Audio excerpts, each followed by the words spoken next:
നിങ്ങൾക്കെല്ലാവർക്കും അറിയാവുന്ന പോലെ ഈ 2024 എന്ന് പറയുന്നത് വളരെ സിനിമയെ സംബന്ധിച്ച് വളരെ ഒരു ഐശ്വര്യമുള്ള ഒരു വർഷം തന്നെയാണ്.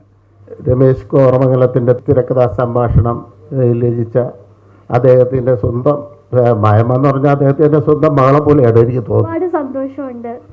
ഇനിയും സിനിമ ചെയ്താലും ചെയ്തില്ലെങ്കിലും മായമ്മ എപ്പോഴും ഇവിടെ ഉണ്ട്. ഈ പടം അത്രത്തോളം വിജയിക്കും. കാരണം ഈ അടുത്ത കാലത്തെങ്ങും ഇങ്ങനൊരു സിനിമ, ഇങ്ങനൊരു കഥ ഇവിടെ ഇറങ്ങിയിട്ടില്ല. അതാണ് ഈ സിനിമയുടെ ഒരു പ്രത്യേകത.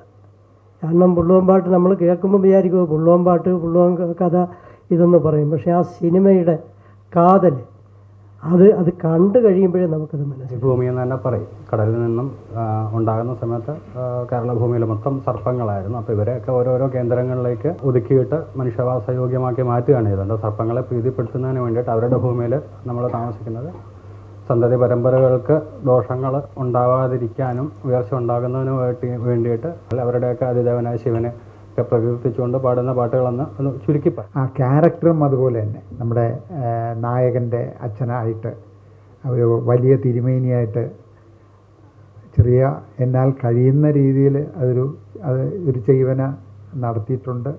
എനിക്കും ഇതിലൊരു പാട്ട് പാടാനുള്ള അവസരം ഒരുക്കി തന്നതിൽ ഒരുപാട് സന്തോഷം. മായമ്മയ്ക്കും അതിൻ്റെ പിന്നിൽ പ്രവർത്തിച്ച എല്ലാവർക്കും ആശംസകൾ.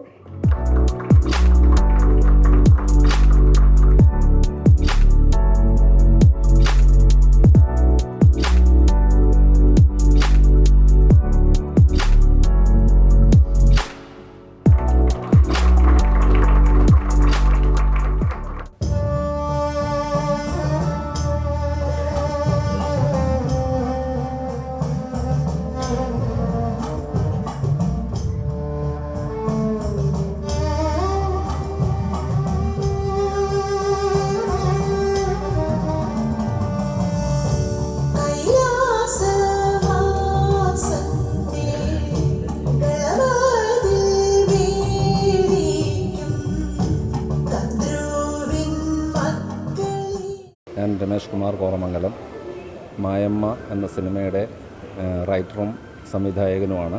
കഥയെ അടിസ്ഥാനപ്പെടുത്തി ഞങ്ങൾ ചെയ്ത ഒരു സിനിമ തന്നെയാണിത്. ഒരു കുടുംബ പ്രേക്ഷകർക്ക് പൂർണ്ണമായും കുടുംബ പശ്ചാത്തലത്തിലുള്ള ഒരു പുള്ളുവത്തിയും നമ്പൂതിരിയും തമ്മിലുള്ള പ്രണയവും അതിനെ തുടർന്നുണ്ടാകുന്ന കുറച്ച് ദുരന്തങ്ങളും ഈ പുള്ളുവത്തിക്ക് നേരിടേണ്ടി വരുന്ന ബുദ്ധിമുട്ടുകളൊക്കെയാണ് ഇതിൻ്റെ ഒരു ഇതിവൃത്തമായിട്ട് വരുന്നത്. സിനിമയിൽ നായകനായിട്ട് അഭിനയിച്ച ആളാണ്.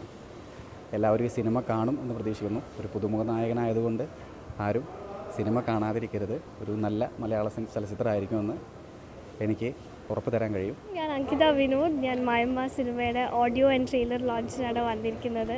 ഒരുപാട് സന്തോഷമുണ്ട്. ഞാൻ ആദ്യമായി നായികയാവുന്ന സിനിമയാണ്. ഹായ്, ഞാൻ ഇന്ദുലേഖ. ഞാനിവിടെ മായമ്മ എന്ന മൂവിയുടെ ട്രെയിലർ ആൻഡ് സോങ് റിലീസിന് എത്തിയിരിക്കുകയാണ്. ഈ സിനിമ മെയ് 30 റിലീസ് ചെയ്യാൻ കാത്തിരിക്കുകയാണ്. ഞാൻ അജയ് തുണ്ടത്തിൽ. മായം എന്ന സിനിമയുടെ PR ആണ്. പുള്ളുവൻ പാട്ടിൻ്റെയും നാവൂർ പാട്ടിൻ്റെയും കളപ്പാട്ടിൻ്റെയും പശ്ചാത്തലത്തിൽ ഒരുക്കിയിട്ടുള്ള ഈ സിനിമ തീർത്തും വ്യത്യസ്തമായ ഒരു ദൃശ്യ അനുഭവമാണ്. മായം എന്ന ഈ മൂവിയിലെ മ്യൂസിക് ഡയറക്ടറാണ്. ഈ മൂവിയിൽ 4 പാട്ടാണുള്ളത്. 4 സോങ്സിൽ ഒരു സെമി ക്ലാസിക്, ഒരു പുള്ളുവ പാട്ട്, ഒരു നാവൂർ പാട്ട്, ഒരു കളമെഴുത്ത് പാട്ട്. ഞാൻ മായമ്മയുടെ ഒരു സഹ പ്രൊഡ്യൂസറാണ്. നമ്മുടെ പൈതൃകത്തിലേക്ക് ഒരു എത്തിനോട്ടം എന്ന് വേണമെങ്കിൽ പറയാം. പുള്ളുവൻ പാട്ടും നാവൂർ പാട്ടും ഈ ഇടക്കാലങ്ങളിൽ നിന്ന് വ്യത്യസ്തമായുള്ള ഒരു പ്രമേയവുമായി ശ്രീ രമേശ് കോറമംഗലവും അതുപോലെ തന്നെ അനിൽ കഴക്കൂട്ടവും ക്യാമറാമാൻ നഗീജാണി എല്ലാം ഒരു ടീം വർക്കായിട്ട് ഞങ്ങൾ ഈ പടം പൂർത്തീകരിച്ച്. ഒരുപാട് മലയാള സിനിമകൾ ഇറങ്ങിക്കൊണ്ടിരിക്കുന്ന കാലഘട്ടമാണ്. കാരണം വെച്ചാൽ 365 ദിവസം ഉള്ളതിൽ 365 80 കൂടുതൽ സിനിമകൾ ഇറങ്ങുന്ന ഒരു കാലഘട്ടത്തിലൂടെയാണ് നമ്മൾ കടന്നു പോകുന്നത്. നമ്മൾ കാണാൻ ആഗ്രഹിച്ചിരുന്ന, അത് കണ്ട് മറന്ന നൊസ്റ്റാൾജിയ നമുക്ക് പറയാം. എന്ന് പറഞ്ഞാൽ അങ്ങനെയല്ല, നമ്മൾ കാണുന്ന ഓരോ ഷോട്ടിലൂടെയും നമ്മളെ ജീവിതത്തിൻ്റെ പിന്നാമ്പുറങ്ങളിലേക്ക് എത്തുന്ന ഒരു നല്ല സിനിമ. ഇടക്കാലത്തൊന്നും ഇറങ്ങിയ ചിത്രങ്ങളിൽ നിന്ന് വളരെ വ്യത്യസ്തമായി ഉള്ള ഗ്രാമാന്തരീക്ഷത്തിലുള്ള ഒരു നല്ലൊരു കഥയാണ്.